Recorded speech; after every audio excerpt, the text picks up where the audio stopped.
അതുപോലെ തന്നെ വർക്ക്സും കൂടുതലായിരിക്കും.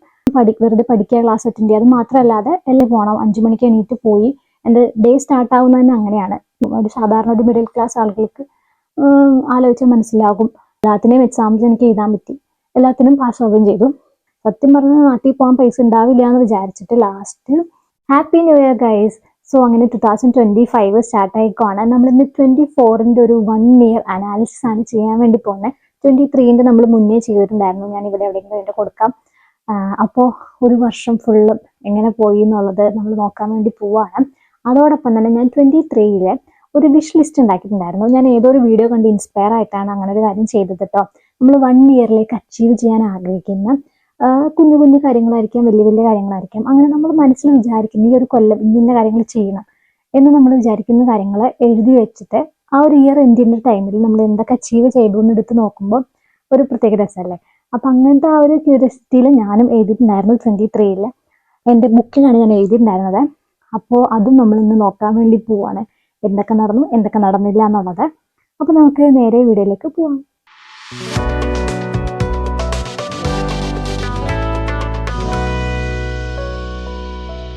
മെയിനായിട്ട് നമ്മൾ എന്തിനാണ് ഈ വീഡിയോ ചെയ്യുന്നതെന്ന് വെച്ചാൽ, ഒരുപാട് ആളുകൾ വിചാരിക്കുന്നത് അബ്രോഡ് ലൈഫ് എന്ന് പറഞ്ഞാൽ ഫുൾ ഓഫ് അടിച്ചുപൊളി കാര്യങ്ങൾ, അങ്ങനെ അടിപൊളി ലൈഫാണെന്നാണ്. പക്ഷെ എല്ലാവരുടെയും പോലെ തന്നെയുള്ളൊരു നോർമൽ ലൈഫാണ് ഇവിടെയും ഉള്ളത്. ഒരുപാട് സ്ട്രഗിൾസ് ഉണ്ടാവാം, സങ്കടമുള്ള ടൈമുകൾ ഉണ്ടാകാം, നല്ല ഹാപ്പി ആയിട്ടുള്ള ടൈമുകൾ ഉണ്ടാവാം. എല്ലാം കൂടി മിക്സ് ചെയ്തിട്ടുള്ള ഒരു നോർമൽ ലൈഫ് തന്നെയാണ് ഇവിടെ ഉള്ളത്. അപ്പം അതുകൂടെ നമുക്കൊന്നും മനസ്സിലാക്കാൻ വേണ്ടിയാണ് ഇങ്ങനൊരു കാര്യം കൂടെ ചെയ്യുന്നത് കേട്ടോ. പിന്നെ വീഡിയോന്റെ എൻഡിലേക്ക് നമ്മൾ ഈ കൊല്ലം 25ലേക്ക് വേണ്ടി ഒരു പുതിയ സംഭവം ചെയ്യാൻ വേണ്ടി പോകുന്നുണ്ട്. ഞാൻ ഫസ്റ്റ് ടൈം ആണ് ചെയ്യുന്നത്. ഒരുപാട് പേര് വർഷങ്ങളായിട്ട് ചെയ്യുന്ന കാര്യമാണ്, പക്ഷെ ഞാൻ ഫസ്റ്റ് ടൈം അങ്ങനെ ഒരു കാര്യം ചെയ്യാൻ വേണ്ടി പോവാണ്. അതെന്താന്നുള്ളതൊക്കെ ഞാൻ ലാസ്റ്റ് പറയാം കേട്ടോ. അപ്പോൾ നമുക്ക് 24നെ പറ്റി സംസാരിക്കാം. 24ന് എനിക്ക് ഞാൻ തനിയെ അനലൈസ് ചെയ്യുമ്പോൾ 2ആയിട്ട് ഡിവൈഡ് ചെയ്യാനായിട്ട് ആണ് എനിക്ക് തോന്നുന്നത് കേട്ടോ. കാരണം ഫസ്റ്റ് ഹാഫും സെക്കൻഡ് ഹാഫും. ഫസ്റ്റ് ഹാഫിൽ എനിക്ക് എൻ്റെ ഡിഫറെൻ്റ് ആയിട്ടുള്ളൊരു കാര്യങ്ങളാണ് നടന്നിട്ടുള്ളത്. സെക്കൻഡ് ഹാഫിലും നേരെ ഓപ്പോസിറ്റ് ആയിട്ടുള്ള കാര്യങ്ങളാണ് നടന്നിട്ടുള്ളത്. അപ്പം ഒരു മിക്സ് ആയിട്ടുള്ള ഒരു വർഷമായിരുന്നു 24 എന്നെ സംബന്ധിച്ചിടത്തോളം. അപ്പം നമുക്ക് ആദ്യം തന്നെ ഫസ്റ്റ് ഹാഫ് നോക്കാം കേട്ടോ. ഈ ഒരു ഫസ്റ്റ് ഹാഫിൽ ജാനുവരി തൊട്ട് ജൂൺ വരെയുള്ള ആ ഒരു ടൈം പീരീഡാണ് ഞാൻ പറയാൻ വേണ്ടി പോകുന്നത് കേട്ടോ. ഞാൻ ഇവിടെ അൺഹാൾഡിൽ ജോയിൻ ചെയ്തിട്ട് എൻ്റെ ഫസ്റ്റ് 2 സെമസ്റ്ററാണ് ഈ ഒരു ടൈം പീരീഡിൽ വരുന്നത്. ഞാൻ ഓൾറെഡി യൂണിവേഴ്സിറ്റി ട്രാൻസ്ഫർ ഒക്കെ ചെയ്ത് വന്നതുകൊണ്ട് എൻ്റെ മൈൻഡിൽ എനിക്ക് ഒരുപാട് ലാഗ് അടുപ്പിക്കരുത്, വേഗം കോഴ്സ് തീർക്കണം, അങ്ങനെയൊക്കെയായിരുന്നു എൻ്റെ പ്ലാനിങ്. അപ്പോൾ അതുകൊണ്ട് തന്നെ ഞാൻ സാധാരണ നമ്മൾ എടുക്കുന്നതിനേക്കാളും കൂടുതൽ സബ്ജക്റ്റുകളൊക്കെ സെമസ്റ്ററിൽ എടുക്കുകയാണ് ചെയ്തിട്ടുണ്ടായിരുന്നത്. സാധാരണ രീതിയിൽ പ്രൊഫസേഴ്സൊക്കെ ഒരു 4, 5 അല്ലെങ്കിൽ 6, മാക്സിമം 6 സബ്ജക്റ്റൊക്കെയാണ് ഒരു സെമ്മിൽ എടുക്കാൻ വേണ്ടിയിട്ട് പ്രിഫർ ചെയ്യുള്ളൂ. നമ്മുടെ ചോയ്സാണ് എത്ര സബ്ജക്റ്റ് എടുക്കണം എന്നുള്ളത്. എന്നാലും അവർ നമ്മളോട് പറയുക ഇത്രയും മതി, ഇനി അടുത്ത സെമ്മിൽ എടുക്കാമല്ലോ എന്നുള്ള രീതിയിൽ പറയുള്ളൂ. പക്ഷെ ഞാൻ ഒരു സെമ്മിൽ 7ഉം 8ഉം സബ്ജക്റ്റുകളൊക്കെ എടുത്തിട്ടുണ്ടായിരുന്നു. അപ്പം എൻ്റെ തന്നെ ഒരു ഓൺ റിസ്കിലാണ് ഞാൻ അത്രയും സബ്ജക്ട്സ് കാര്യങ്ങളൊക്കെ എടുത്തത്. അപ്പോൾ നമ്മൾ എടുക്കുന്ന സബ്ജക്ട്സിൻ്റെ എണ്ണം കൂടുന്തോറും നമ്മുടെ ക്ലാസ്സസ് കൂടുതലായിരിക്കും, അതുപോലെ തന്നെ വർക്ക്സും കൂടുതലായിരിക്കും. ഇവിടെ എങ്ങനെയാണെന്ന് വെച്ചാൽ ഓരോ സബ്ജക്ട്സിനും എന്തെങ്കിലും ഒരു ലാബ് ഉണ്ടാവും, അല്ലെങ്കിൽ എന്തെങ്കിലും ഒരു പ്രൊജക്റ്റ് ഉണ്ടാകും, എന്തെങ്കിലും ഒരു സെമിനാറോ അല്ലെങ്കിൽ പ്രസൻറ്റേഷനോ എന്തെങ്കിലും ഇതുപോലത്തെ ഒരു സംഭവം ഉണ്ടാവും. അപ്പം നമ്മൾ സബ്ജക്റ്റ് മാത്രം വെറുതെ പഠിക്കുക, ക്ലാസ് അറ്റൻഡ് ചെയ്യുക, അത് മാത്രമല്ലാതെ എല്ലാ സബ്ജക്ട്സിനും ഇതുപോലുള്ള ഒരു അഡീഷണൽ എന്തെങ്കിലും ഒരു സംഭവം കൂടെ കാണും. നമുക്ക് അത്രയും വർക്ക് ഉണ്ട്, നമുക്ക് ഡെയിലി ക്ലാസ്സസും ഉണ്ട്. എനിക്ക് അത്രയും സബ്ജക്ട്സ് ഉള്ളതുകൊണ്ട് തന്നെ എനിക്ക് വീക്ക് ഫുള്ളും എനിക്ക് ക്ലാസ്സസ് ഉണ്ടായിരുന്നു. അതിൻ്റെ കൂടെ ജർമ്മൻ ലാംഗ്വേജും ഞങ്ങൾക്ക് ഇവിടെ പഠിച്ച് എഴുതേണ്ടതായിട്ടുണ്ടായിരുന്നു. അപ്പോൾ ആ ക്ലാസ്സും ഉണ്ടായിരുന്നു. അങ്ങനെ എല്ലാം കൂടെ ഫുള്ളും പാക്ഡ് ആയിരുന്നു. അപ്പോൾ മൺഡേ ടു ഫ്രൈഡേ ഞാൻ ക്ലാസ്സിന് പോകും. രാവിലെ വെളുപ്പിനാണ് മിക്ക ക്ലാസ്സുകളും ഇവിടെ സ്റ്റാർട്ട് ചെയ്യുക. 8 മണിക്കൊക്കെയാണ് ഞങ്ങളുടെ ഡിപ്പാർട്ട്മെൻറ്റിൽ. അപ്പം 8 മണിക്ക് പോകണമെങ്കിൽ ഞാൻ അത്രയും നേരത്തെ പോകണം. 5 മണിക്ക് എണീറ്റ് പോയി എൻ്റെ ഡേ സ്റ്റാർട്ട് ആവുന്നത് തന്നെ അങ്ങനെയാണ്. പിന്നെ ഈവനിങ് ഒരു ക്ലാസ്, ചിലപ്പോൾ 4 മണി വരെയുള്ള ക്ലാസ് ഉണ്ടാകും. അതെല്ലാം കഴിഞ്ഞ് വീട്ടിലെത്തുമ്പോൾ ഒരു 8 മണി മിനിമം ആകും എല്ലാ ദിവസവും. അപ്പം അങ്ങനെയായിരുന്നു ആ ഒരു ടൈം പോയിട്ടുണ്ടായിരുന്നത്. പിന്നെ നമുക്ക് വീക്കെൻഡ് വരുന്നുണ്ട്. വീക്കെൻഡ് സാറ്റർഡേ സൺഡേ വരുമ്പോൾ വർക്കിന് പോകും. കാരണം നമുക്ക് വീക്ക് ഡേയ്സിൽ ടൈമില്ല വർക്ക് ചെയ്യാൻ വേണ്ടി. അപ്പോൾ അതുകൊണ്ട് തന്നെ വീക്കെൻഡുകളിലാണ് ഞാൻ വർക്ക് ചെയ്യാനുള്ള ഒരു ടൈം കൊടുത്തിട്ടുണ്ടായിരുന്നത്. അപ്പം അതുകൊണ്ട് തന്നെ എനിക്ക് ഷിഫ്റ്റും കുറവായിരുന്നു. കാരണം അവർക്ക് ആകെ സാറ്റർഡേ സൺഡേ മാത്രമേ എനിക്ക് ഷിഫ്റ്റ് ഇടാൻ പറ്റൂ, ഞാൻ അപ്പോഴേ അവൈലബിൾ ഉള്ളൂ. അപ്പോൾ മിക്ക സ്റ്റുഡൻസും ഇതുപോലെ തന്നെ വീക്കെൻഡുകളിൽ പ്രിഫർ ചെയ്യുന്നതുകൊണ്ട് തന്നെ നമ്മുടെ പ്രയോറിറ്റി കുറയും. കാരണം അവർക്ക് വീക്ക് ഡേയിൽ വർക്ക് ചെയ്യാനായിട്ടാണ് ആൾക്കാർ കുറവുള്ളത്. അപ്പം അതുകൊണ്ട് തന്നെ ഷിഫ്റ്റുകൾ ഭയങ്കര കുറവായിരുന്നു. അപ്പം മന്ത്ലി വരുന്ന സാലറിയും ഓഫ് കോഴ്സ് കുറവായിരുന്നു. അപ്പോൾ മൊത്തത്തിൽ എന്താ ഭയങ്കര ഒരു ഹാർഡ് ടൈമായിരുന്നു. വർക്കും വർക്ക് ലോഡും കാര്യങ്ങളും ക്ലാസ്സസും എക്സാംസും പിന്നെ ഈ ഒരു ഷിഫ്റ്റ് കുറയുന്നതിൻ്റെ ആ ഒരു ബുദ്ധിമുട്ട് നമുക്ക്, കാരണം നമ്മളിവിടെ ഒറ്റയ്ക്കാണ് താമസിക്കുന്നത്. നമ്മുടെ ചെലവുകൾ കാര്യങ്ങൾ നമ്മളുടെ എല്ലാ കാര്യങ്ങളും, എൻ്റെ എല്ലാ കാര്യങ്ങളും ഞാൻ തന്നെയാണ് നോക്കുന്നത്. അപ്പം ഇതെല്ലാം ഉള്ളതുകൊണ്ട് എനിക്ക് വീട്ടിൽ നിന്ന് പൈസ വാങ്ങിക്കണം എൻ്റെ ഒരു ചെലവിന് വേണ്ടിയിട്ട് എന്നുള്ളത് ഒട്ടും ആഗ്രഹമില്ലാത്ത ആളാണ്. അപ്പം അതുകൊണ്ട് തന്നെ നമ്മുടെ സാലറി ഇങ്ങനെ കുറഞ്ഞു കുറഞ്ഞു വരുമ്പോൾ നമ്മുടെ ടെൻഷൻ ഇങ്ങനെ കൂടി വരുമല്ലോ. അപ്പോൾ അങ്ങനെ മൊത്തത്തിൽ കുറച്ച് ടെൻഷനുള്ള ടൈമായിരുന്നു. പക്ഷെ അങ്ങനെ കുഴപ്പമൊന്നും ഉണ്ടായിരുന്നില്ല, മാനേജ് ചെയ്ത് പോകാനായിട്ട് പറ്റി. അപ്പം അങ്ങനത്തേതായിരുന്നു ആ ഒരു ഫസ്റ്റ് ഹാഫ്. പിന്നെ ഇതിൻ്റെ ഇടയിൽ സെമസ്റ്റർ ബ്രേക്ക് വരുമ്പോൾ നമ്മൾ കുറച്ചൊക്കെ ഒന്ന് ഫ്രീ ആവുന്നൊക്കെ ഉണ്ട്. പക്ഷെ മെയിനായിട്ട് നമുക്ക് വലിയൊരു സെമസ്റ്റർ ബ്രേക്ക് വരുന്ന സമ്മർ സെമ്മിന് ശേഷമാണ്. അത് സെക്കൻഡ് സെമ്മിന് ശേഷമാണ്, എൻ്റെ സെക്കൻഡ് സെമ്മിന് ശേഷമാണ്. അപ്പോൾ ഫസ്റ്റ് സെം കഴിഞ്ഞിട്ടുള്ളത് ചെറിയൊരു ബ്രേക്ക് ഉണ്ടായിരുന്നുള്ളൂ. ആ ബ്രേക്കിന് ചേച്ചിയുടെ അടുത്തൊക്കെ പോയി അങ്ങനെ കുറച്ച് ടൈമൊക്കെ ഉണ്ടായിരുന്നു. ഇതിൻ്റെ ഇടയിൽ ബർത്ത്ഡേ അതൊക്കെ സെലിബ്രേറ്റ് ചെയ്തു. അങ്ങനെ കുഞ്ഞു കുഞ്ഞു കാര്യങ്ങളൊക്കെ ഉണ്ട്. പക്ഷെ ഓവറോൾ നമ്മൾ ഫുള്ളി ബിസിയാണ്. അതിൻ്റെ ഇടയിൽ നമ്മൾ കുഞ്ഞു കുഞ്ഞു എൻജോയ്മെന്റ്സ് കാര്യങ്ങളൊക്കെ ഉണ്ട്. അതുപോലെ തന്നെ ഞാൻ യൂട്യൂബിലും ഒട്ടും ആക്റ്റീവ് അല്ലാണ്ടായി പോകുന്നു വിചാരിച്ച ടൈം കൂടെ ആയിരുന്നു ഇത്. കാരണം ഒട്ടും ടൈമില്ല, എനർജി ഇല്ല, പ്രത്യേകിച്ച് എനർജി ഇല്ല, ഭയങ്കരമായിട്ട് എക്സോസ്റ്റഡ് ആവുകയാണ്. അപ്പം നമുക്ക് ഒന്നും ചെയ്യാനൊരു മൂഡില്ല. ഫ്രീ ആയിട്ട് ഇരിക്കുവാണെങ്കിലും നമ്മൾ ആ ടൈം വെറുതെ റെസ്റ്റ് എടുക്കാൻ വേണ്ടിയിട്ടൊക്കെ പ്രിഫർ ചെയ്യുക. അപ്പോൾ ഞാൻ വിചാരിച്ചു ഓക്കെ, ഈ ഒരു ടൈമിൽ വലിയൊരു ബ്രേക്ക് വരരുത്, എങ്ങനെയെങ്കിലും ഇത് കൊണ്ടുപോകണം എന്ന് വെച്ച് ഞാനും കുറച്ചൊക്കെ ട്രൈ ചെയ്ത് വലിയൊരു ഗ്യാപ്പില്ലാണ്ട് കുറച്ചൊക്കെ കൺസിസ്റ്റൻസി കൊണ്ടുവന്ന് ഞാൻ വീഡിയോസ് ഇട്ടിരുന്ന ടൈമാണ് ആ ഒരു ടൈം. നിങ്ങൾ എടുത്ത് നോക്കിയാൽ നിങ്ങൾക്ക് മനസ്സിലാവും. എനിക്ക് തോന്നുന്നു ഇപ്പം ഞാൻ അതിനേക്കാളും കുറേ കൂടെ ഫ്രീ ആണ്. പക്ഷെ ഇപ്പം ഞാൻ ഇടുന്ന ഫോട്ടോനേക്കാളും കൂടുതൽ ഞാൻ അന്ന് ഇട്ടിരുന്നു എന്ന് എനിക്കിപ്പോൾ ചിന്തിക്കുമ്പോൾ എനിക്ക് മനസ്സിലാവുന്നുണ്ട് കേട്ടോ. അപ്പം അങ്ങനത്തെ ഒരു ടൈമാണ്. അങ്ങനെ ഫസ്റ്റ് ഹാഫ് കഴിഞ്ഞു. സെക്കൻഡ് ഹാഫിൽ ഞാൻ പറഞ്ഞല്ലോ, ഫസ്റ്റ് ഹാഫിൻ്റെ നേരെ ഓപ്പോസിറ്റ് സെക്കൻഡ് ഹാഫിൽ. അപ്പം ഞാൻ ഓൾറെഡി 23 പ്ലാൻ ചെയ്തത് എനിക്ക് 24 വീട്ടിൽ പോകണം എന്നുള്ള. ഞാൻ 23 പ്ലാൻ ചെയ്തതാണ് പോകണമെന്ന്. പ്ലാൻ ചെയ്തില്ലെങ്കിലും ആഗ്രഹം ഉണ്ടായിരുന്നു. പക്ഷെ ആ ടൈമിൽ ഇങ്ങോട്ടേക്ക് യൂണിവേഴ്സിറ്റി മാറലും അങ്ങനത്തെ കാര്യങ്ങളും ഒക്കെ ആയതുകൊണ്ടിട്ട് അത് നടന്നില്ല. അപ്പോൾ കുറച്ചൊരു വിഷമം ഉണ്ടായിരുന്നു, ഇനി എപ്പോഴാണ് പോവാന്ന് ഓർത്തിട്ട്. അപ്പോൾ 24 സ്റ്റാർട്ടായപ്പോഴും ഓക്കെ വേഗം സബ്ജക്റ്റ് ഒക്കെ തീർത്തിട്ട് പോകണം എന്നൊക്കെ ഉള്ളൊരു പ്ലാനിങ് ഉണ്ടായിരുന്നു. പക്ഷെ ഇത് എത്രത്തോളം നടക്കും എന്നൊന്നും അറിയത്തില്ലല്ലോ. അപ്പോൾ അതിന് വേണ്ടിയിട്ടുള്ളൊരു കൗണ്ട് ഡൗൺ ആയിരുന്നു ആ ഒരു ഫുൾ 2 സെമിസ്റ്റർ. പ്രത്യേകിച്ച് ഈ 2 സെമ്മിൽ ആ ഒരു പ്രഷറും കാര്യങ്ങളും കൂടെ വന്നു കഴിഞ്ഞപ്പം എന്തായാലും ഇനി വീട്ടിൽ പോകണം, ഒരു ബ്രേക്ക് വേണമെന്ന് തോന്നി. അങ്ങനെ പിന്നെ ജൂലൈയിൽ ഞാൻ വീട്ടിൽ പോയി. അപ്പം അതിൻ്റെ വിശേഷങ്ങളും കാര്യങ്ങളെല്ലാം നമ്മൾ ചാനലിൽ ഇട്ടിട്ടുണ്ട്. അപ്പോൾ വീട്ടിൽ പോയി നല്ല 2 റിലാക്സിങ് ആയിട്ടുള്ള മാസങ്ങളായിരുന്നു. തിരിച്ച് വന്നിട്ട് ഒരു 2 വീക്ക് കുറച്ച് ടൈറ്റ് ആയിരുന്നു എക്സാമും കാര്യങ്ങളായിട്ട്. അത് കഴിഞ്ഞ് പിന്നെ എനിക്ക് ഏകദേശം സബ്ജക്റ്റുകളൊക്കെ തീർന്നു. പിന്നെ ഞാൻ ഫുള്ളും വർക്കും കാര്യങ്ങളൊക്കെ ആയിട്ട് അങ്ങനെ എൻ്റെ ഈ ഒരു ഡിസംബർ വരെയുള്ള ഫുൾ ഇയറും കഴിഞ്ഞു കേട്ടോ. അപ്പോൾ ന്യൂ ഇയർ ഞാൻ ചേച്ചിയുടെ അടുത്ത് പോയി സെലിബ്രേറ്റ് ചെയ്തു. അങ്ങനെ ഫുള്ളും ഒരു ഭയങ്കര റിലാക്സിങ് ടൈമായിരുന്നു. ഒരു ജൂലൈ തൊട്ടിട്ടുള്ള ഒരു ഡിസംബർ വരെയുള്ള ടൈം പീരീഡ്. അപ്പോൾ അതൊക്കെയായിരുന്നു 24. ഇനി നമുക്ക് നമ്മുടെ വിഷ് ലിസ്റ്റ്, നേരത്തെ പറഞ്ഞ ഒരു വിഷ് ലിസ്റ്റ് ജസ്റ്റ് ഒന്ന് ചെക്ക് ചെയ്ത് നോക്കാം കേട്ടോ. ഞാൻ നമ്മൾ നാട്ടിൽ പോയതിൻ്റെ എല്ലാ കാര്യങ്ങളൊക്കെ ഓൾറെഡി വീഡിയോ ചെയ്തിട്ടുണ്ടല്ലോ. അപ്പോൾ അതുകൊണ്ടാണ് പിന്നെ അതൊന്നും ഡീറ്റെയിൽ ആയിട്ട് പറയാത്തത്. നമുക്ക് ഈ വിഷ് ലിസ്റ്റ് നോക്കുമ്പോൾ അതിനെപ്പറ്റിയിട്ട് ഡീറ്റെയിൽ ആയിട്ട് സംസാരിക്കും. ഇത് ശരിക്കും നല്ല അടിപൊളി ഒരു സംഭവം കേട്ടോ. നമ്മളെ ഒരു ഇയർ മുന്നേ ഇങ്ങനെ എഴുതി വെച്ചിട്ട് ഇയർ എൻഡിൽ ഇത് നോക്കുമ്പം പ്രത്യേക രസമാണ്.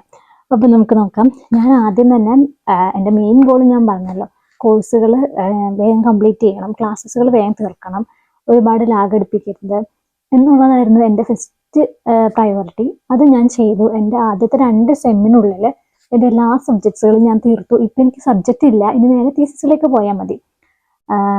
അപ്പോൾ ഇതെൻ്റെ 3rd സെമ്മാണ്. പക്ഷേ ഈ സെമ്മിലേക്ക് ചെയ്യാൻ വേണ്ടി എനിക്ക് ക്ലാസ്സസ് കാര്യങ്ങളൊന്നുമില്ല, തീസിസ് തുടങ്ങാം. പക്ഷെ ഞാൻ പിന്നെ ഈ ഇയർ കൂടെ കഴിയട്ടെ എന്ന് ഓർത്ത് വെയിറ്റ് ചെയ്തതാണ് കേട്ടോ.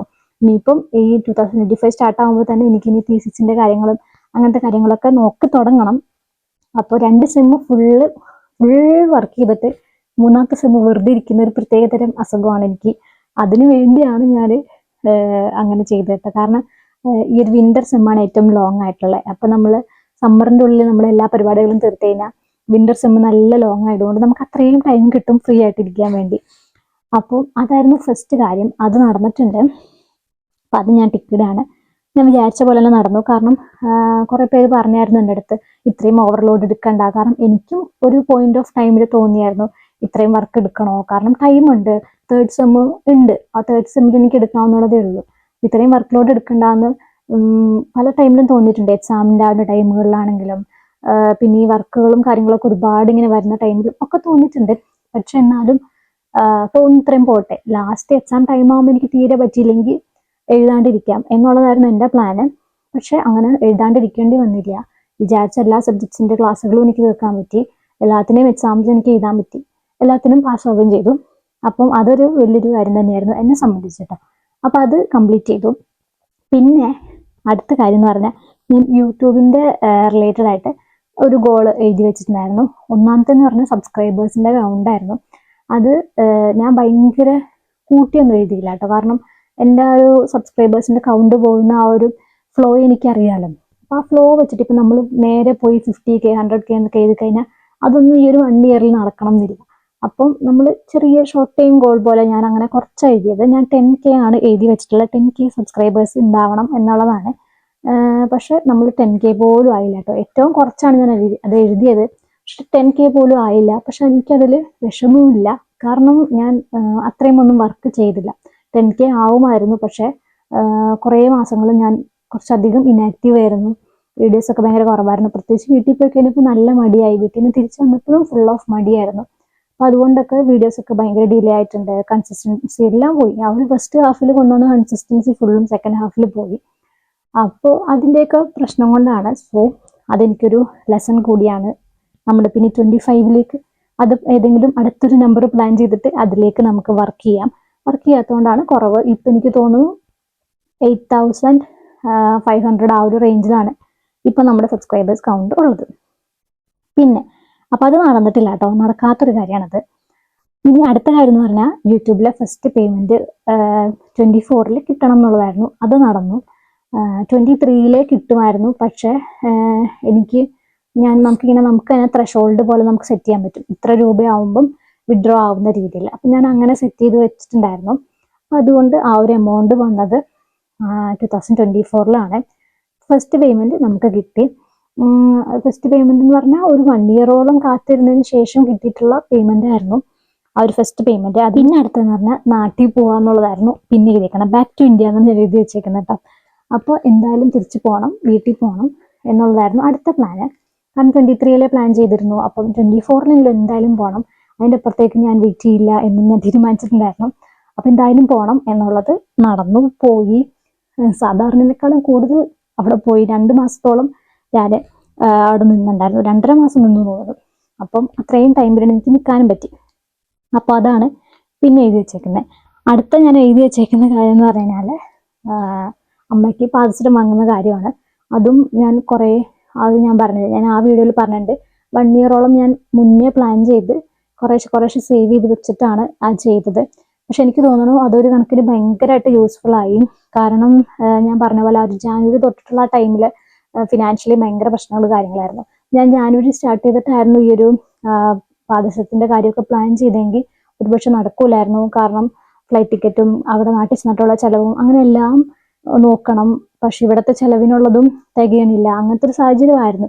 സത്യം പറഞ്ഞാൽ നാട്ടിൽ പോകാൻ പൈസ ഉണ്ടാവില്ല എന്ന് വിചാരിച്ചിട്ട് ലാസ്റ്റ് മെയ്യിലെയും ജൂണിലെയും സാലറി വന്നതിന് ശേഷമാണ് ഓക്കെ ഇനിയിപ്പോൾ എന്തായാലും പോവാം എന്നുള്ളൊരു പ്ലാനിലേക്ക് കൺഫേം ചെയ്ത് ഉറപ്പിച്ചു കേട്ടോ. കാരണം അപ്പോഴാണ് എനിക്ക് പൈസ പോലും തികഞ്ഞ ടിക്കറ്റ് എടുക്കാനും അങ്ങനെയൊക്കെ അത്രയും രീതിയിലേക്ക് പോയിട്ടുണ്ടായിരുന്നു. വീട്ടിൽ പോലും അറിയില്ല കേട്ടോ അവർക്ക് ഇങ്ങനെയൊക്കെ നടന്നു എന്നുള്ളത്. അപ്പം അതുകൊണ്ട് ഒരു കണക്കിന് എനിക്ക് തോന്നി നന്നായി ഞാൻ കുറച്ച് നേരത്തെ അതിനെപ്പറ്റി ചിന്തിച്ചേന്ന്. എന്തുകൊണ്ടോ ചിന്തിച്ചു. കാരണം ആ ടൈമിൽ പൈസ ഇല്ലാണ്ടായി അത് നടക്കാതിരിക്കരുതെന്ന് വിചാരിച്ച് പ്ലാൻ ചെയ്തുകൊണ്ട് അത് നടന്നു കേട്ടോ. അപ്പം അതിൽ ഭയങ്കര സന്തോഷമുണ്ട്. അപ്പം അത് നടന്നു കേട്ടോ. എനിക്ക് പാദസരം വാങ്ങാനായിട്ട് പറ്റി. അടുത്ത ഞാൻ എഴുതി വെച്ചേക്കുന്ന കാര്യം എന്ന് പറഞ്ഞു കഴിഞ്ഞാൽ അച്ഛനും അമ്മേനെ ഫ്ലൈറ്റ് കയറ്റാന്നുള്ളതാണ്. പിന്നെയുള്ള എൻ്റെ മിക്ക ഗോളുകളും എഴുതി വെച്ചേക്കുന്ന നാട്ടിൽ പോയിട്ട് ഇന്ന കാര്യങ്ങൾ ചെയ്യണം എന്നുള്ള നമ്മളൊരു ലിസ്റ്റ് തയ്യാറാക്കുമല്ലോ, ഇന്ന കാര്യങ്ങൾ ചെയ്യണം എന്നുള്ളത്. അപ്പോൾ അതാണ് ഫ്ലൈറ്റ് കയറ്റാന്നുള്ളത്. അതും നടന്നു. അതിൻ്റെ വ്ളോഗൊക്കെ നമ്മൾ ചെയ്തിട്ടുണ്ട്. അതും ഭയങ്കര നല്ലൊരു മൊമെൻ്റ് ആയിരുന്നു. ആദ്യം അമ്മയ്ക്ക് ഭയങ്കര സന്തോഷമായിരുന്നു. പക്ഷെ അച്ഛന് കുറച്ച് ഇതുണ്ടായിരുന്നു, എന്തിങ്ങനെ പൈസ കളയുന്നു എന്നുള്ള രീതിയിലാണ് ആദ്യം പറഞ്ഞെങ്കിലും അവസാനം അവർ ആ ഒരു ഫ്ലൈറ്റിലൊക്കെ കയറി അതൊക്കെ എക്സ്പീരിയൻസ് ചെയ്ത് കഴിഞ്ഞ് കഴിഞ്ഞപ്പം അച്ഛൻ തന്നെ എന്നോട് പറഞ്ഞു, നന്നായി നീ എന്തായാലും അങ്ങനെ ചെയ്തത്. കാരണം ഞാനായിട്ട് എന്തായാലും അവർ രണ്ടുപേരും എന്തായാലും ഇങ്ങനെ ചെയ്യാൻ പോകുന്നില്ല, നമ്മളായിട്ട് വിചാരിച്ച് ഫ്ലൈറ്റിൽ കയറാനൊന്നും പോകുന്നില്ല. അപ്പൊ എന്തായാലും നീ അങ്ങനെ ചെയ്തത് നന്നായി, അതുകൊണ്ട് നമുക്ക് കയറാൻ പറ്റി, നല്ലതായിരുന്നു എന്നൊക്കെ ഇങ്ങോട്ട് വന്ന് പറഞ്ഞു. അപ്പൊ എനിക്ക് ഭയങ്കര സന്തോഷമായി. അപ്പൊ അത് നല്ലൊരു മൊമെന്റ് ആയിരുന്നു. ഒരു സാധാരണ ഒരു മിഡിൽ ക്ലാസ് ആളുകൾക്ക് ആലോചിച്ചാൽ മനസ്സിലാകും. എന്നെ സംബന്ധിച്ച് ഇത് ഭയങ്കര നല്ലൊരു മൊമെന്റ് ആയിരുന്നു കേട്ടോ. അവരത് എൻജോയ് ചെയ്യുന്ന കാണുക എന്നുള്ളത് എനിക്ക് ഭയങ്കര സന്തോഷമുള്ള കാര്യമായിരുന്നു. പിന്നെ അതോടൊപ്പം തന്നെ അവരെ ബാംഗ്ലൂരൊക്കെ ജസ്റ്റ് കൊണ്ടുപോയി ഒന്ന് കറക്കി കൊണ്ടുപോകാനൊക്കെ പറ്റി. അങ്ങനെയൊക്കെ. പിന്നെ അടുത്ത ഞാൻ പ്ലാൻ ചെയ്തിട്ടുണ്ടായിരുന്നെന്ന് പറഞ്ഞാൽ അച്ഛനും അമ്മേനെയും കൊണ്ട് ട്രിപ്പ് കൊണ്ടുപോകണം എന്നുള്ളതായിരുന്നു. ട്രിപ്പ് എന്ന് പറഞ്ഞാൽ ഇന്ത്യക്കുള്ളിൽ തന്നെ ഏതെങ്കിലും ഒരു സ്ഥലത്ത് പോകണം എന്നുള്ളത് ആഗ്രഹം ഉണ്ടായിരുന്നു. പക്ഷെ അത് നടന്നില്ല. അത് ബാംഗ്ലൂർ പോയി ജസ്റ്റ്, പക്ഷെ അത് ജസ്റ്റ് ഒന്ന് കറങ്ങി വന്നതേ ഉള്ളൂ. പക്ഷെ അതല്ലാതെ വേറെ ട്രിപ്പുകളൊന്നും പോയില്ല. മെയിൻ കാര്യം എനിക്ക് ഫൈനാൻഷ്യലി ഞാൻ ഓക്കെ ആയിരുന്നില്ല ആ ടൈമിൽ ട്രിപ്പ് പോകാൻ വേണ്ടിയിട്ട്. അപ്പൊ അതൊക്കെ കാരണം ഞാൻ പിന്നെ അത് അവോയ്ഡ് ചെയ്തു. അത് നടന്നില്ല. അത് നടക്കാത്തൊരു കാര്യമായിട്ട് മാറി. സാറില്ല, നമുക്ക് സമയമുണ്ട്, ഇനിയിപ്പോൾ നാട്ടിൽ പോകുമ്പോഴത്തേക്കും നമുക്ക് എന്തെങ്കിലുമൊക്കെ പ്ലാൻ ചെയ്യാം. ഞാൻ ലാസ്റ്റ് മിനിറ്റ് വരെ കുറേ ട്രൈ ചെയ്തു. പക്ഷെ പിന്നെ എനിക്ക് തീരെ ടൈറ്റ് ആയപ്പോൾ ഞാൻ പിന്നെ വേണ്ടാന്ന് വിചാരിച്ച് പോകുന്നതാട്ടോ. പിന്നെ വിചാരിച്ചിട്ടുണ്ടായിരുന്ന കാര്യമായിരുന്നു ട്രിപ്പ് പോകണം, ട്രാവൽ ചെയ്യണം എന്നുള്ളത്. കാരണം ഞാൻ ഒട്ടും ഇപ്പൊ ഇവിടെ വന്നിട്ട് 2-2.5 കൊല്ലം ആയെങ്കിലും ഞാൻ ഒട്ടും ട്രാവൽ ചെയ്യാത്ത ആളാണ്. അപ്പം ഇന്റർനാഷണൽ ട്രിപ്പ് ഞാൻ പോയിട്ടേ ഇല്ല. അപ്പൊ ഞാൻ വിചാരിച്ചിട്ടുണ്ടായിരുന്നു എനിക്ക് എന്തായാലും ഇത്തവണയെങ്കിലും ട്രാവൽ ചെയ്യണം എവിടെയെങ്കിലും എന്ന്. പക്ഷെ ഇത്തവണ ഞാൻ 2 സ്ഥലത്ത് പോയി. ഒന്ന് നമ്മൾ നെതർലൻഡ്സിലുള്ള ഗാർഡനിൽ പോയിട്ടുണ്ടായിരുന്നു. അത് പക്ഷെ ഒരു ചെറിയൊരു ട്രിപ്പ് പോലെ ആയിരുന്നു, അത് പോയി. അതുപോലെ തന്നെ രണ്ടാമത് പ്രാഗിൽ നമ്മൾ ട്രിപ്പ് പോയി. ഡിസംബറിൽ ആ ഒരു ഇയർ എൻഡ് ആവുന്ന ടൈമിൽ നമ്മൾ ഡിസംബറിൽ പ്രാഗ് പോയി. അതിൻ്റെയൊക്കെ വ്ലോഗ് നമ്മൾ ഇട്ടിട്ടുണ്ട് കേട്ടോ. പ്രാഗ് പോയി. അപ്പൊ ഇത് രണ്ടും നടന്നു. ഭയങ്കര കുറവാണ്, വർഷത്തിൽ ഒരു ട്രിപ്പ് എന്നൊക്കെ പറഞ്ഞ് കുറവാണ്. പക്ഷെ എന്നാലും ഒന്നും പോവാത്തതിനേക്കാളും ഒരെണ്ണമെങ്കിലും ഞാൻ പോയില്ല. അപ്പൊ അതിന്റെ ഭയങ്കര സന്തോഷമുണ്ട്. പിന്നെ വിചാരിച്ചിട്ടുണ്ടായിരുന്ന കാര്യമാണ് ഹെയർ ഡൊണേറ്റ് ചെയ്യാന്നുള്ളത്. അതും നടന്നു. കുറെ ആൾക്കാർ അതിന്റെ പേരിൽ തന്നെ ചീത്ത പറഞ്ഞിട്ടുണ്ടായിരുന്നു. നമ്മൾ വീഡിയോ ഇട്ടപ്പം അതിന്റെ താഴെയും കുറച്ച് പേര് കമന്റ് ചെയ്തിട്ടുണ്ടായിരുന്നു, ഇങ്ങനെ ഡൊണേറ്റ് ചെയ്യുന്നതൊന്നും പ്രോപ്പറായിട്ടല്ല അവർ ചെയ്യുന്നത്, അത് കറക്റ്റ് ആൾക്കാരിലൊന്നും എത്താറില്ല എന്നുള്ളത്. അതല്ലാതെ നേരിട്ട് പരിചയമുള്ള കുറച്ച് പേരും പറഞ്ഞായിരുന്നു എന്തിനാ അങ്ങനെ ചെയ്തത്, അതിന്റെ ആവശ്യമില്ലായിരുന്നു എന്നുള്ള രീതിയിൽ. പക്ഷെ ഞാൻ വിചാരിച്ചെന്ന് പറഞ്ഞാൽ എനിക്ക് ആഗ്രഹം ഉണ്ടായിരുന്നു, ഞാൻ കൊടുക്കണം എന്ന് ആത്മാർത്ഥമായിട്ട് വിചാരിച്ച് ഞാൻ കൊടുത്തു. അപ്പം എന്നെ സംബന്ധിച്ച് ഞാൻ സാറ്റിസ്ഫൈഡ് ആണ്, ഞാൻ ഓക്കെയാണ്. പിന്നെ അതിന് അർഹതപ്പെട്ടവരിലേക്ക് എത്തുമോ എത്തില്ലേ എന്നുള്ളത് എനിക്ക് അതിന് പുറകെ പോയി അന്വേഷിച്ച് കണ്ടുപിടിക്കാനായിട്ട് എന്തായാലും പറ്റില്ല. അതിനുള്ളൊരു ടൈം എനിക്കില്ല. അപ്പോൾ ഞാനത് കൊടുത്തു. അവരത് നല്ല രീതിയിൽ കൊടുക്കുവാണെങ്കിൽ കൊടുക്കട്ടെ. ഞാൻ കൊടുത്തു, അത് നല്ലൊരാളിലെത്തി എന്ന് വിശ്വസിക്കാനാണ് എനിക്കിഷ്ടം. എനിക്കാണെങ്കിൽ ഇപ്പോൾ ഉള്ള ഷോർട്ട് ഹെയറിൽ ഭയങ്കര സന്തോഷവുമുണ്ട്. കാരണം മെയിൻറ്റെയിൻ ചെയ്യാൻ ഭയങ്കര എളുപ്പമാണ്. അപ്പം അങ്ങനത്തെ കാര്യങ്ങളിലൊക്കെ മുടി വളർന്നു കുറച്ചിട്ടോ. അപ്പോൾ അങ്ങനത്തെ കാര്യങ്ങളിലൊക്കെ സന്തോഷമുണ്ട്. പിന്നെ ഹെയർ കളർ ചെയ്തു. ആദ്യമായിട്ട് 2024 ഹെയർ കളർ ചെയ്യണേ. കാരണം ഞാൻ മുടിയിൽ അങ്ങനെ മുന്നേ തൊട്ടേ ഒരു ട്രീറ്റ്മെന്റ്സ് കാര്യങ്ങൾ അങ്ങനത്തെ ഒരു സംഭവം ഉണ്ടായിരുന്നു. നാച്ചുറൽ ഹെയർ ആയിരുന്നു എപ്പോഴും ഞാൻ മെയിൻറ്റെയിൻ ചെയ്തിട്ടുണ്ടായിരുന്നത്. അപ്പോൾ ഹെയർ കട്ടിങ് ചെയ്തു, കളറും ചെയ്തു.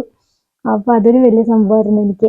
കാരണം ഇതുവരെ ഒന്നും ചെയ്യാറില്ല, പരീക്ഷിക്കാത്തതുകൊണ്ട് ചെയ്തു. പിന്നെ ഞാൻ ബ്ലീച്ച് ഒന്നും ഇടാണ്ട ചെയ്തിട്ടോ. കാരണം നമുക്ക് ചെറിയൊരു ഇത് ഉണ്ടാവുമല്ലോ, ഈ കളർ ചെയ്യുവാണെങ്കിൽ മുടി കേടാവരുത് എന്നൊക്കെ ഉള്ളൊരു ചിന്ത. അപ്പൊ അതുകൊണ്ട് ഞാൻ പിന്നെ ബ്ലീച്ച് ഒന്നും ചെയ്യണ്ടെന്ന് പറഞ്ഞ് എൻ്റെ ഒരു സന്തോഷത്തിന് ഞാൻ കളർ ചെയ്തു അങ്ങനെ. പക്ഷെ എനിക്ക് ഇഷ്ടപ്പെട്ടു കേട്ടോ അത്. അപ്പോൾ അങ്ങനെയൊക്കെയാണ് കാര്യങ്ങൾ. അത്ര ഞാൻ എഴുതിയുള്ളൂ. ഭയങ്കര ഡീറ്റെയിൽ ആയിട്ട് എഴുതിയിട്ടുണ്ടായിരുന്നില്ല. പക്ഷെ ഇത്തവണ നമ്മൾ കുറച്ച് ഡീറ്റെയിൽ ആയിട്ട് അടിപൊളിയായിട്ട് നമ്മളൊരു വിഷൻ ബോർഡ് ഉണ്ടാക്കാൻ വേണ്ടി പ്ലാൻ ചെയ്തിട്ടുണ്ട്. അതാണ് ഞാൻ വീഡിയോന്റെ ആദ്യം പറയാന്ന് പറഞ്ഞ കാര്യം. ഒരുപാട് പേര് ചെയ്യുന്ന കാര്യമാണ് വർഷങ്ങളായിട്ട്, പക്ഷെ ഞാൻ ഫസ്റ്റ് ടൈമാണ് ചെയ്യണേ. ഫസ്റ്റ് ടൈമാണ് ട്രൈ ചെയ്യാൻ വേണ്ടി പോകുന്നത്. മെയിനായിട്ട് അതിൻ്റെ ഒരു കാര്യം എന്ന് പറഞ്ഞാൽ ഞാൻ കൂടുതൽ ഇങ്ങനെ ബുക്കിൽ ഗോൾസുകൾ എഴുതി വെക്കാറുണ്ട്. ചിലപ്പോൾ എനിക്ക് എന്തെങ്കിലും വാങ്ങണം എന്നൊക്കെ ആഗ്രഹമുള്ള എന്തെങ്കിലുമൊക്കെ കാര്യമായിരിക്കും. എനിക്ക് ആ സാധനം വാങ്ങണം, ഇന്ന സാധനങ്ങൾ വാങ്ങണം, അതൊക്കെ ആയിരിക്കും. അല്ലെങ്കിൽ ഇന്ന കാര്യങ്ങൾ നടത്തണം എന്നൊക്കെ ഞാൻ ചുമ്മാ എഴുതി വെക്കാറുണ്ട്. പക്ഷെ ഈ ബുക്കിൽ എഴുതുമ്പോൾ നമ്മളെപ്പോഴും എല്ലാ ദിവസവും ഞാനിതിങ്ങനെ ഓപ്പൺ ചെയ്ത് നോക്കാറൊന്നുമില്ല. അപ്പൊ അതുകൊണ്ട് നമ്മൾ എഴുതി വെക്കുന്ന കാര്യം ഞാൻ തന്നെ പിന്നെ മറന്നു പോകും. അപ്പൊ നമുക്ക് അതിലേക്ക് വർക്ക് ചെയ്യാൻ വേണ്ടിയിട്ട് പറ്റില്ല. അപ്പൊ ഞാൻ ഓർത്തു വിഷൻ ബോർഡ് ആകുമ്പോഴത്തേക്കും അടിപൊളിയല്ലേ. നമ്മൾ റൂമിൽ തന്നെ അത് സെറ്റ് ചെയ്ത് വെക്കുമ്പോൾ ഡെയിലി നമ്മളത് കാണാം. നമ്മൾ ഒരു ഡേ നമ്മൾ പ്രൊഡക്റ്റീവ് അല്ലാതെ നമ്മളതിനെ വേസ്റ്റ് ചെയ്ത് കളയുമ്പോൾ നമുക്ക് ആ വിഷൻ ബോർഡ് നോക്കുമ്പോൾ ഓക്കെ ഇന്ന കാര്യങ്ങളൊക്കെ ചെയ്യണം എന്നുള്ള ആ ഒരു റിയലൈസേഷൻ വരുമല്ലോ. അപ്പൊ അത് നമ്മളെ തന്നെ കുറച്ചും കൂടെ മോട്ടിവേറ്റ് ചെയ്യുന്ന പോലെ എനിക്ക് ഫീൽ ചെയ്തു. നോക്കാം, നമുക്ക് മോട്ടിവേറ്റ് ചെയ്യോ ഇല്ലയോ എന്നുള്ളത് നമുക്ക് നോക്കാം ഈ ഒരു 1 ഇയറിൽ. 2025 ഞാനൊരു വിഷൻ ബോർഡ് ക്രിയേറ്റ് ചെയ്യാൻ വേണ്ടി പോവാണ്. നമ്മുടെ അടുത്ത അല്ലെങ്കിൽ അടുത്ത വീഡിയോ ഏതെങ്കിലും അതായിരിക്കും ക്രിയേറ്റ് ചെയ്യുമ്പം ഞാൻ വ്ളോഗ് പോലെ ചെയ്യാട്ടോ. അത് ഫുള്ള് ഭയങ്കര എക്സൈറ്റഡ് ആണ്. ഇങ്ങനെ ഭയങ്കര എക്സൈറ്റഡ് ആണ് ശരിക്കും. അപ്പോൾ അതാണ് മെയിൻ കാര്യം. കാരണം ഞാനിത് എടുത്ത് നോക്കിയ പോലുമില്ല പിന്നീട് എഴുതി വെച്ചിട്ട്. അപ്പോൾ അതുകൊണ്ട് എടുത്ത് നോക്കാത്തതുകൊണ്ട് തന്നെ കുറേ കാര്യങ്ങളൊക്കെ ഞാൻ മറന്നുപോയി. ഇന്ന കാര്യങ്ങൾ ചെയ്യണമെന്ന് വിചാരിച്ചതൊക്കെ ഞാൻ മറന്നുപോയി. അപ്പോൾ അതുകൊണ്ട് പിന്നെ അതുപോലെ ഞാനിതിൽ ജസ്റ്റ് യൂട്യൂബിൻ്റെ റിലേറ്റഡും പിന്നെ നാട്ടിൽ പോകുമ്പോഴുള്ള കുറച്ച് കാര്യങ്ങളും പിന്നെ പഠിത്തം റിലേറ്റഡും അങ്ങനത്തെ കുറച്ചൊക്കെ എഴുതിയുള്ളൂ. പക്ഷെ വിഷൻ ബോർഡിൽ എന്ന് പറയുമ്പോൾ നമുക്ക് റിലേഷൻഷിപ്പ് റിലേറ്റഡ്, പിന്നെ നമ്മുടെ career wise, financial wise, spiritual wise അങ്ങനെയൊക്കെ എന്ന് പറഞ്ഞാൽ നമുക്ക് സ്പ്ലിറ്റ് ചെയ്യാനൊക്കെ പറ്റും. മീൻസ് അങ്ങനത്തെ എല്ലാ കാര്യങ്ങളും ഉൾപ്പെടുത്താൻ പറ്റും. അപ്പം അങ്ങനെ ഉൾപ്പെടുത്തി ചെയ്യണമെന്ന് വിചാരിക്കുന്നുണ്ട്. അതുപോലെ തന്നെ 25 കുറേ കാര്യങ്ങൾ പ്ലാൻ ചെയ്യുന്ന ഒരു ഇയറാണ്. അപ്പോൾ എന്തായാലും വിഷൻ ബോർഡ് ക്രിയേറ്റ് ചെയ്താൽ നല്ല അടിപൊളിയായിരിക്കും. 24 ഞാൻ വിചാരിച്ചിട്ടുള്ള കാര്യങ്ങളിൽ നിന്നൊക്കെ കുറേ കാര്യങ്ങൾ മാറി 25 എൻ്റെ വിഷൻ കുറേ മാറിയിട്ടുണ്ട്. അപ്പോൾ നമുക്കത് ക്രിയേറ്റ് ചെയ്ത് നോക്കാം. അങ്ങനെയായിരുന്നു എൻ്റെ ആ ഒരു 24 പോയിട്ടുണ്ടായിരുന്നത്.